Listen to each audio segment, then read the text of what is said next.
para peserta kajian Mantap BSM yang ada di seluruh Nusantara. Saya ingin mengajak pada semua saja hadirin dimanapun Anda berada untuk bersama-sama memikirkan bagaimana solusi Islam ya terhadap persoalan pembinaan tumbuh kembang anak.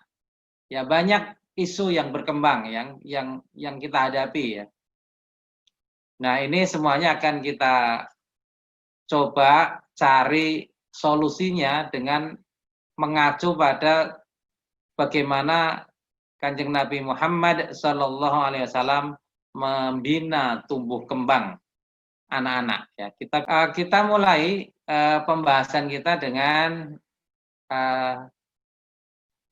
bahwa kita itu mempunyai tugas untuk mengukir sejarah kehidupan kita. Kita mulai dengan fase kehidupan kita bahwa kita sudah tahu, walaupun kita tidak pernah tahu kapan kita jadi janin, bahkan ketika jadi bayi kita sudah lupa, namun kita semua mengalami fase bayi, fase ketika kita dilahirkan, kita tidak tahu apa-apa. Lalu kemudian menjadi anak, menjadi dewasa, menjadi lansia, dan pada saat lansia dikatakan oleh Allah, kita mungkin akan menjadi seperti anak-anak lagi, bahkan seperti bayi lagi. Di dalam surat Yasin misalnya Allah menyatakan, dan barang siapa kami panjangkan umurnya, kami kembalikan dia kepada kejadiannya. Apakah mereka tidak memikirkannya? Ya, ini ada fenomena seperti itu. Ada siklus kehidupan kita, ya. Kehidupan kita itu merupakan rantai perjalanan sejarah yang harus kita isi dengan kebaikan-kebaikan.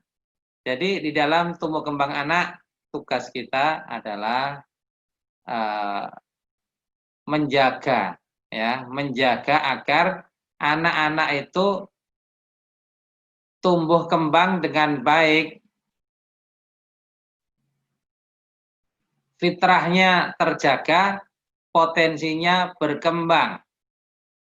Ya, sehingga kelak ketika menjadi manusia, sumber daya insani menjadi sumber daya insani yang kuat, yang cerdas, ya, yang tidak mengalami kondisi kelemahan. Dalam surat An-Nisa Allah memberikan satu petunjuk pada kita ayat 9, dan hendaklah orang-orang takut pada Allah kalau seandainya mereka meninggalkan anak-anaknya dalam keadaan yang lemah. Jadi kita mendapatkan peringatan dari Allah agar kita menyiapkan generasi kita menjadi generasi yang kuat, generasi yang berkualitas, dan generasi yang mampu menjaga, mengembangkan harmoni antar generasi. Jangan sampai menimbulkan generasi yang kemudian generasi muda dengan generasi tua terjadi sesuatu kondisi yang tidak harmonis.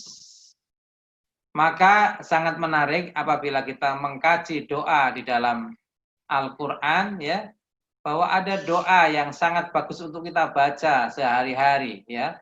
A'udzubillahi minasyaitonirrajim, ini dari ayat, ya. Rabbi ja'alni muqimas shalah wa min dzurriyyati Rabbana wa taqabbal du'a Rabbana ighfirli wa li walidayya walil mu'minina yauma yaqumul hisab. Rabbi ja'alni muqimas shalah, ya Allah jadikanlah aku orang yang menegakkan sholat. Wa min dzurriyyati, juga anak-anakku. Nah, ini doa untuk generasi di bawah kita. Rabbana wa taqabbal du'a, ya Allah mudah-mudahan Engkau menerima doa saya ini. Rabbana ighfirli, ampunilah aku, wali walidaya, ini doa untuk orang tua kita. Jadi ke bawah, ke atas kita juga berdoa, walil mu'minina, dan juga sesama orang yang beriman. Jadi doa kita itu untuk kita sendiri, untuk anak-anak kita di bawah kita, untuk orang tua kita, bapak ibu, kakek nenek kita, dan juga untuk generasi untuk masyarakat sekitar kita sesama muslim mukmin, supaya mereka juga menjadi orang-orang yang menegakkan sholat dan mendapat ampunan dari Allah Subhanahu wa taala. Harmoni antar generasi ini menjadi tugas kita, baik ketika kita menjadi orang tua, ketika kita membina anak-anak supaya mereka juga menjadi orang yang bisa dan terbiasa membina harmoni dengan sesama mereka, angkatan mereka, dengan senior mereka, dengan junior mereka. Tugas kita adalah membuat rantai sejarah generasi kita yang harmonis, yang mempunyai hubungan yang baik.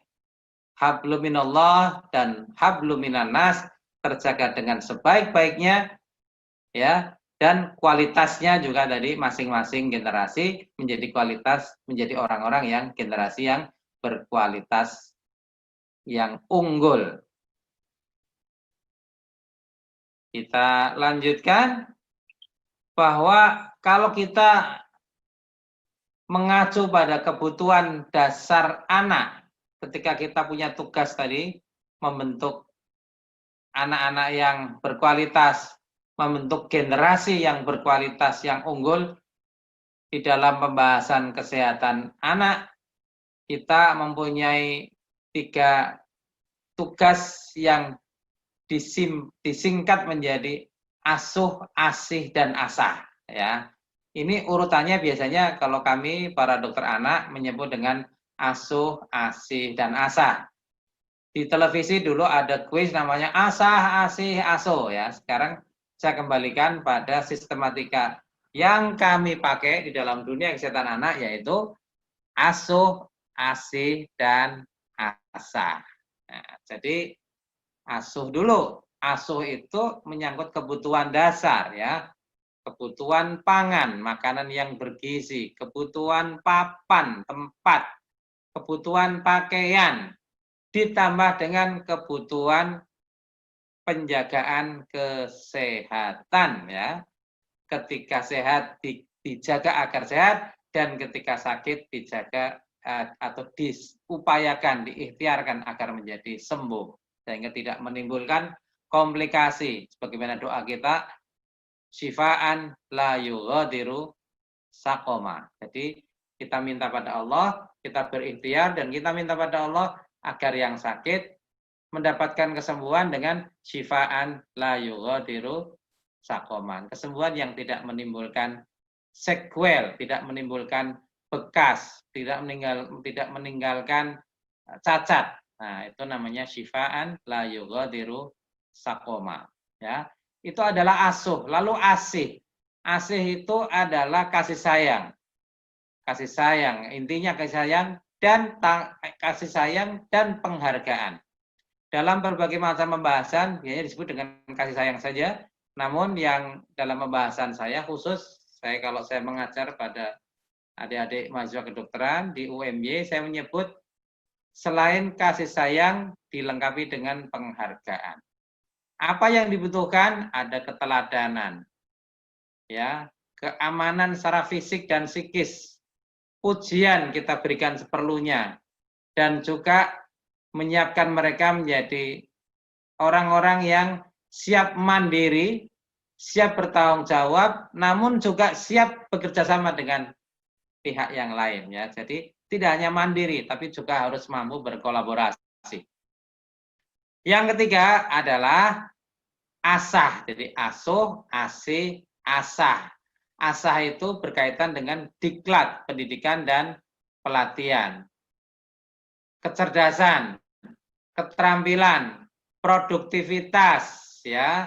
Namun disertai juga dengan etika, arif bijaksana, itu terkait dengan asah. Jadi ada kualitas mental yang harus kita kembangkan juga supaya mereka menjadi orang yang etis, orang yang arif, bijaksana, ya.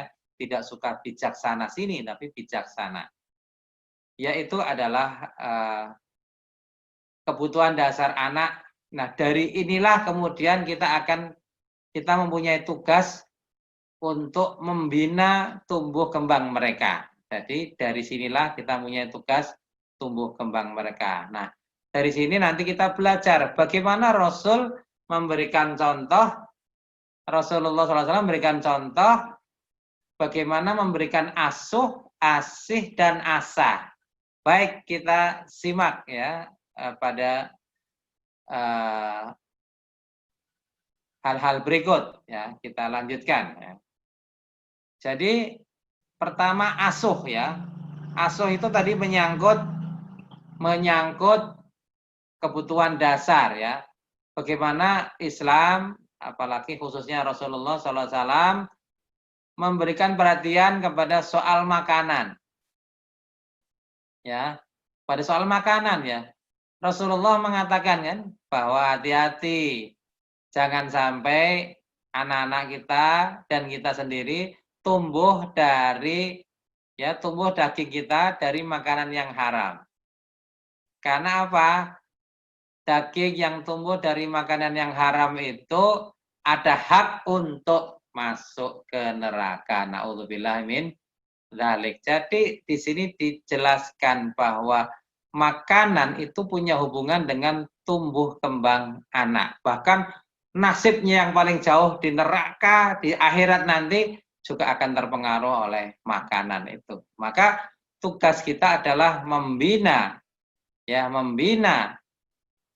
kesehatan dan tumbuh kembang anak dengan memberikan makanan yang dalam konsep Islam ada konsep halalan thayyiban. Jadi halal dan thayyib. Thayyib itu bisa bermakna bergizi ya, bergizi seimbang, namun juga bisa bermakna ada kecukupan ya, kecukupan yang tadi selain persoalan gizi seimbang juga ada kecukupan yang sesuai dengan kebutuhan individu. Jadi kalau orang yang sudah terlalu gemuk, dia harus mengurangi kalori dan mengurangi lemak, mengurangi karbohidrat. Ya, jadi konsep gizi seimbangnya akan berbeda dengan orang yang masih berat badannya ideal misalnya. Ya, itu seperti itu. Itu namanya berkecukupan dan sesuai dengan kebutuhan individual. Sebaliknya orang yang atau anak yang pendek, anak yang gizinya kurang, harus dikejar makanannya supaya dia juga mampu mengejar tumbuh kembangnya ya.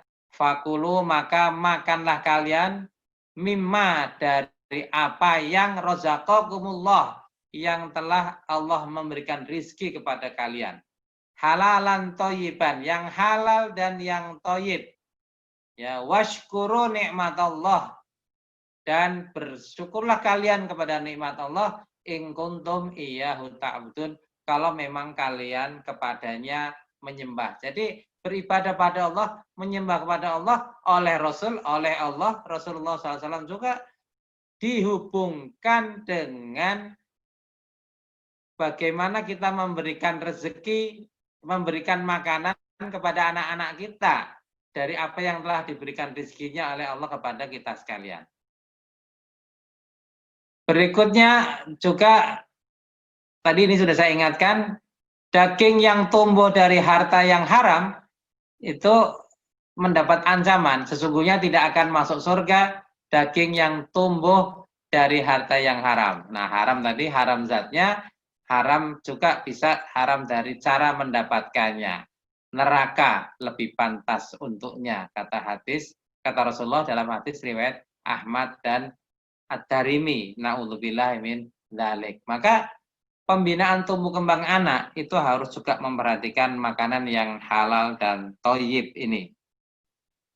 Baik, kita lanjutkan ya, bahwa terkait dengan makan minum ini juga Rasulullah SAW dan tentu dari Al-Quran juga itu memberikan pengertian pada kita untuk selalu menjaga makan tadi selalu berkecukupan, dalam arti kulu washrobu wala tusrifu, jangan berlebihan, Berlebihan akan menimbulkan obesitas. Salah satu isu yang tadi sudah saya singgung adalah tentang obesitas. Jadi jangan sampai karena kita merasa punya uang banyak, rezeki yang banyak, lalu memberi makan tanpa terkontrol kepada anak-anak kita.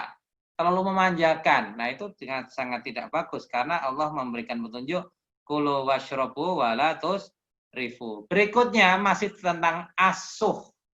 Asuh ya adalah bagaimana kita menjaga kesehatan anak. Kalau sehat dijaga tetap sehat, kalau sakit diobati sedini mungkin, jangan sampai terlambat karena keterlambatan pengobatan cenderung menimbulkan komplikasi.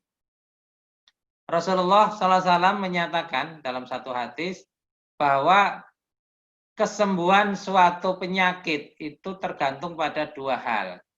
Yang pertama adalah obat yang tepat, yang kedua adalah izin Allah. Jadi tugas kita juga dua di situ, ganda. Yang pertama adalah berikhtiar memberikan pengobatan, mencarikan pengobatan, dan yang kedua adalah meminta kepada Allah atau berdoa pada Allah. Kita bersyukur kepada Allah dan berterima kasih kepada para ahli yang telah menemukan obat-obatnya, yang telah melakukan penelitian ya.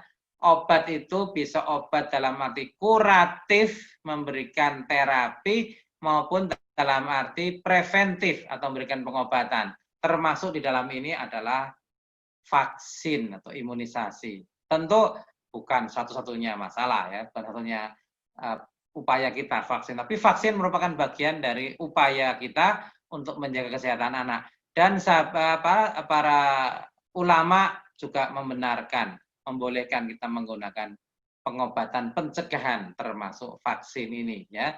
Misalnya Syekh bin Baz, mufti di Saudi Arabia waktu itu ya, sekarang sudah nggak ada tentunya, Allah yarhamhu. Beliau mengatakan ketika ditanya bagaimana Syekh, apakah boleh memberikan pengobatan ketika belum ada penyakitnya, beliau mengatakan la ba'sa, tidak masalah. Ya, silakan berikan pencegahan termasuk memberikan vaksin untuk mencegah penyakit. Baik itu asuh ya, memberikan makan, minum, pangan, papan, pakaian ya. Lalu masih tentang asuh itu menjaga kesehatan juga adalah memberikan kesempatan anak untuk beristirahat ya, istirahat. Tidur harus cukup. Anak-anak kita tidurnya harus cukup karena tidur itu berhubungan dengan kesehatan dan juga tumbuh kembang mereka. Seorang anak yang kurang tidur bisa menjadi obesitas, lah lucu kan? Kurang tidur malah kegemukan. Ya, karena apa? Karena ketika tidur justru terjadi pembakaran lemak. Juga bisa menjadi stunting, pendek. Karena apa? Karena selama tidur disekresikan, dikeluarkan, ya kalau bahasa awamnya ya diproduksi lah ya. Sebenarnya bukan diproduksi, produksinya kan sudah dalam tubuh, lalu disekresikan, dikeluarkan untuk berfungsi, itu justru growth hormone, hormon pertumbuhan, itu juga optimalnya pada saat tidur. Maka tidur harus cukup. Maka Allah Subhanahu wa taala sudah memberikan satu kesempatan bahwa malam itu diciptakan untuk beristirahat. Sedangkan siang itu diciptakan untuk bekerja. Bekerjanya anak-anak ya bermain, belajar gitu kan. Kalau malam disuruh istirahat, ya waja'alnal laila libasa, waja'alnan nahara ma'asya. Ya. Itu adalah petunjuk dari Allah agar kita memperhatikan kesehatan tidur. Ada yang namanya sleep hygiene. Sleep hygiene, tidurnya harus relatif awal, mudah tidurnya, lalu harus gelap, remang-remang. Jangan sampai tidur dalam keadaan terang. Nanti tidak bagus hormon-hormon pertumbuhannya. Ya. Dan ketika orang sakit, perbaikan sel karena sakit maupun karena proses alamiah, ada yang namanya apoptosis ya, kematian sel karena alamiah. Jadi kalau setiap orang punya ajal, sel juga punya ajal, punya kematian sel, namanya apoptosis kalau alamiah. yang terjadi ketika tidur malam itu yaitu perbaikan sel itu. Jadi repair itu terjadi pada waktu tidur malam, maka istirahat harus cukup. Selanjutnya, Bapak, Ibu, dan saudara sekalian yang berbahagia, kita lanjutkan. Tadi masih asuh ya, asuh. Sekarang asih. Sekarang asih. Asih itu tadi apa? Kasih sayang. Kasih sayang dan penghargaan ya. Kalau saya memberi penekanan kasih sayang dan penghargaan. Ya, kasih sayang itu kita wujudkan, kita ekspresikan sejak dari kehadiran anak kita. Ketika anak kita lahir, kita dianjurkan untuk membaca doa. Seminggu kemudian disuruh untuk akikoh.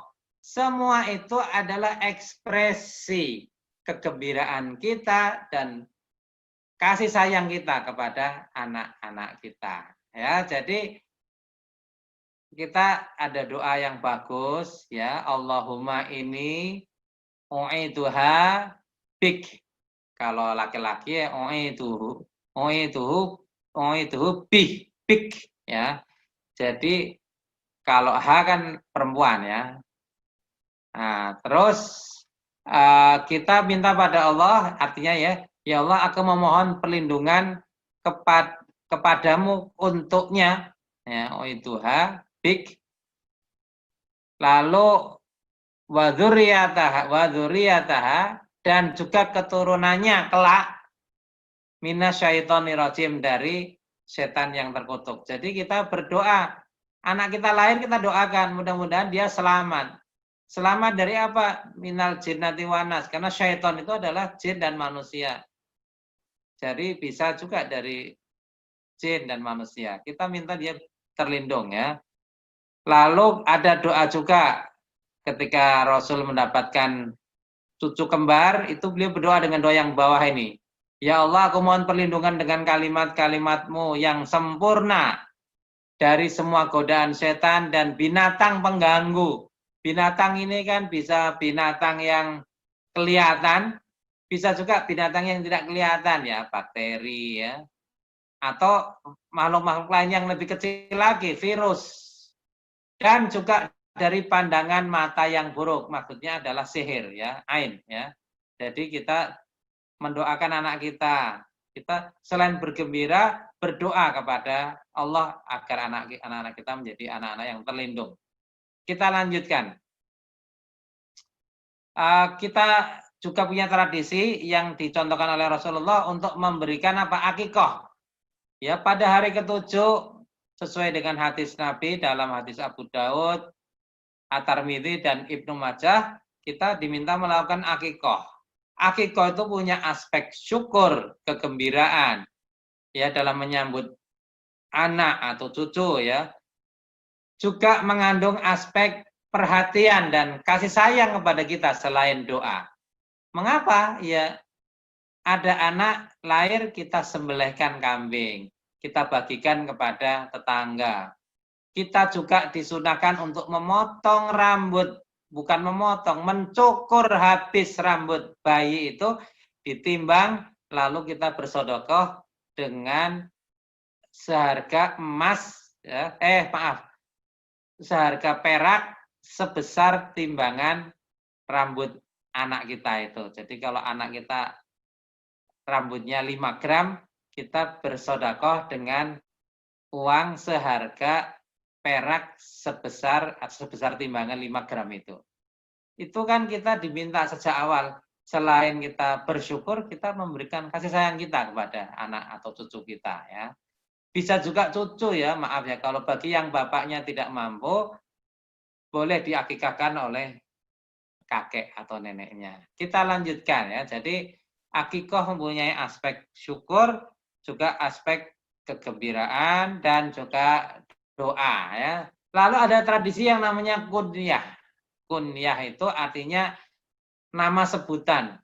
Kalau orang Jawa ada istilah asmo sepuh, nama tua, nama dewasa. Jadi kalau anak saya namanya Burhan, maka saya adalah Abu Burhan.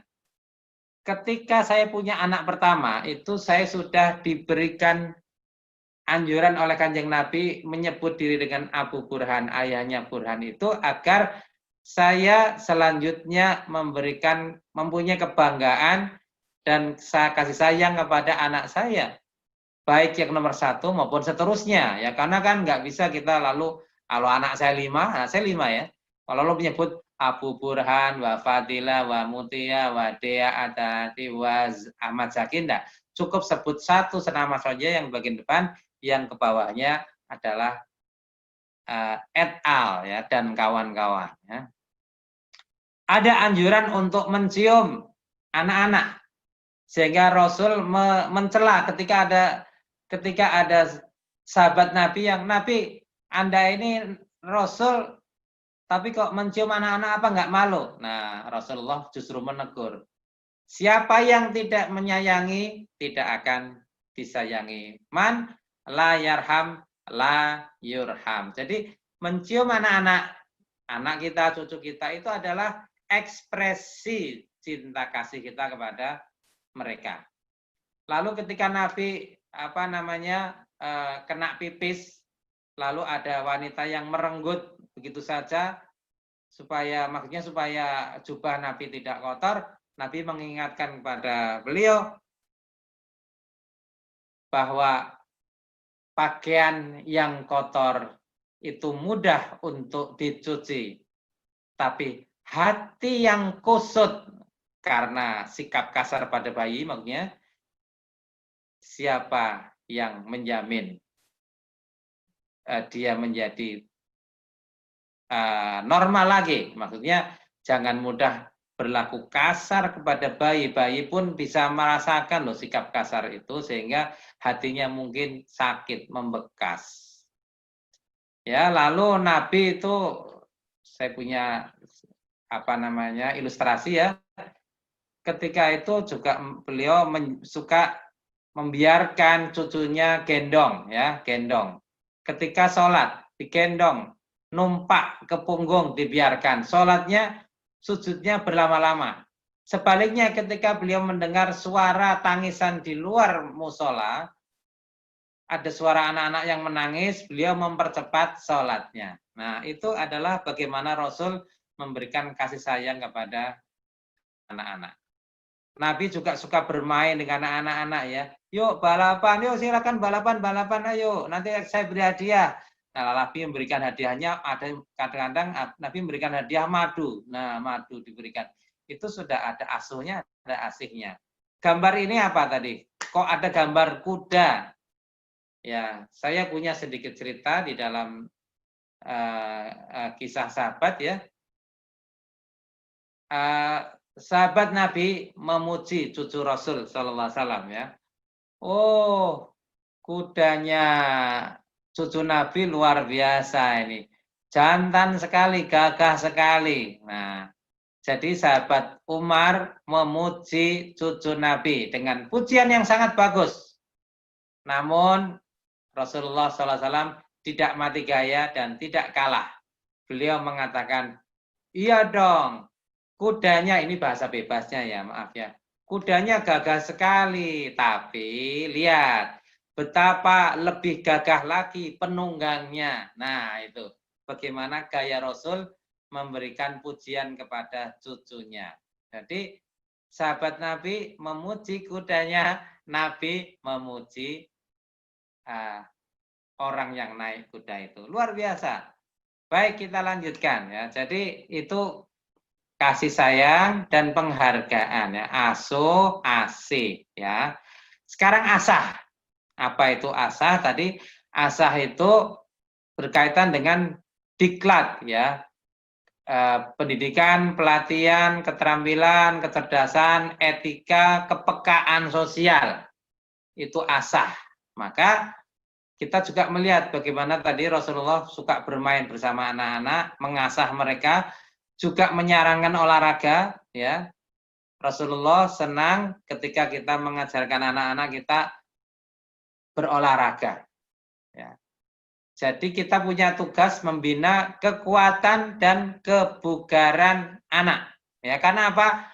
Al muslimu al qawiyyu khairun wa ahabbu apa ya? Ilallah pak indallah, saya lupa. Minal muslim ad-dhaif. Jadi muslim yang kuat lebih baik di sisi Allah dan lebih dicintai Allah daripada muslim yang lemah. Nah, itu tugas kita untuk memberikan anak-anak kita, untuk mengajak mereka untuk berolahraga, beraktivitas fisik, jangan sampai menjadi orang yang lemah. Sehingga di dalam Al-Quran juga dikatakan bahwa salah satu karakter dari pemimpin yang ideal adalah bastotan fil ilmi wal jism. Ini dalam ayat yang saya tampilkan di layar ini. Bastotan fil ilmi wal jism. Pemimpin yang baik itu adalah bastotan fil ilmi. Jadi wawasannya luas, ilmunya kuat, wal jism, dan juga jasmaninya juga kuat. Ya, ini adalah asah ya. Lanjut kita halaman berikutnya, bahwa Nabi juga pernah mengatakan bahwa 4 perkara yang disukai Nabi adalah senda gurau suami dengan istrinya. Ini masih terkait dengan harmoni tadi. Orang tua harus memberikan contoh harmoni antara ayah dengan ibu, abi dengan umi, itu harus memberikan contoh yang baik. Ada senda gurau, enggak apa namanya, serius terus gitu ya. Lalu apalagi yang disukai oleh Nabi? Ketika kita melatih anak berkuda, lalu memanah, dan juga mengajarkan renang. Waduh, saya nggak bisa melatih berkuda ini. Terpaksa karena nggak punya kuda. Ya sudahlah, yang lain lah. Naik sepeda, ya, goes ya, lalu naik motor, lalu naik mobil kalau sudah waktunya. Ya. Berlatih memanah, ya. Kalau bisa ya ikut itu latihan memanah itu ya. Tapi kalau enggak ya yang lain lah, yang mirip-mirip itu ya. Pokoknya ada aktivitas fisik yang juga melatih konsentrasi dengan memanah. Mungkin juga latihan menembak juga bisa. Lalu mengajarkan renang ya, mengajarkan renang. Nah, inilah sahabat sekalian yang saya sampaikan pada hari ini, bagaimana Rasulullah SAW mempraktekkan cara melakukan pembinaan tumbuh kembang kepada anak, kepada cucu beliau.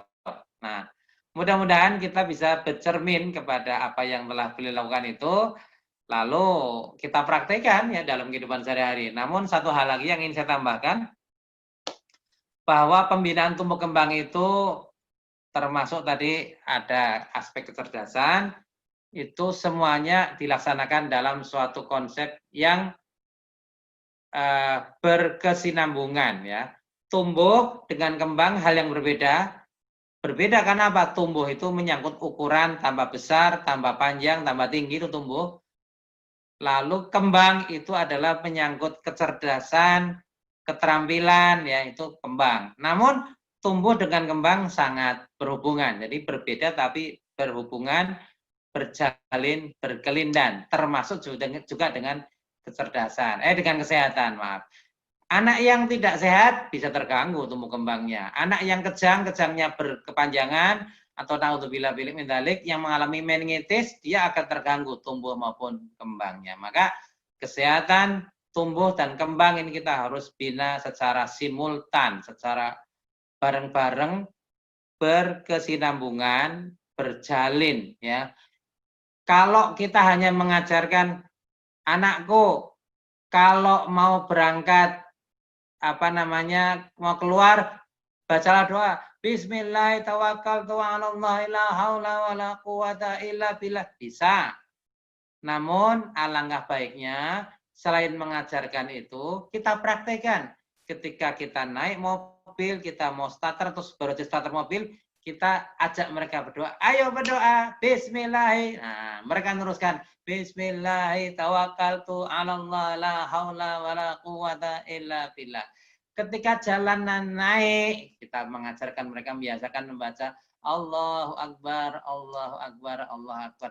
Ketika jalan menurun, kita biasakan mereka baca Subhanallah, Subhanallah, Subhanallah. Sehingga zikir itu juga terbawa terus ke dalam perjalanan mereka. Perjalanan mereka itu mudah-mudahan kemudian mencerminkan perjalanan hidup mereka, sehingga kehidupan mereka, kehidupan anak-anak kita, generasi kita adalah kehidupan yang diwarnai dengan zikir pada Allah Subhanahu wa Ta'ala. Mudah-mudahan bermanfaat yang saya sampaikan.